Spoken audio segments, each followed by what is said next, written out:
and you don't think that's the case, make it feel like it is. Trust me. Hilarious!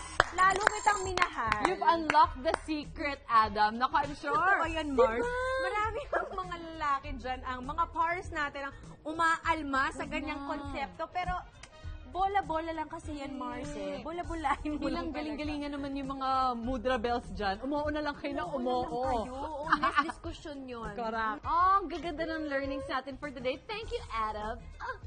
At ito pa ang hot news that made everyone talking, especially the girls. Nilaunch ang tinaguri ang Smart Bra. This is the latest wearable technology that tracks a woman's fitness activity and biometrics. The Smart Bra streams this into an iOS device. Meron din daw itong flexible sensors that can detect your heart rate, breathing rhythm, and fatigue level. Ang presyo, 7,000 pesos. Is it a good investment, Mars?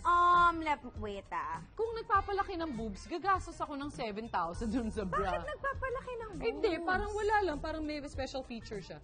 Hindi kasi usually, meron ka mga smart bands. Right, o watch, di ba? To do that for you. Right. Eh, ito, syempre, you can only afford one bra. Eh, papalabhan mo yun, di ba?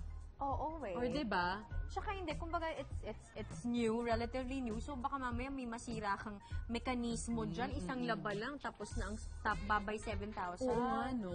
Oo. Sa bagay, tapos may mga budget, di try nyo. O kung siya hindi pong klase na ba na parang, gusto ko cup B ako ngayon. Ang saya nun. Okay, Yun yung perfect patok na bra. Ganon. Correct. Babayad ako ng 7,000. Ako din.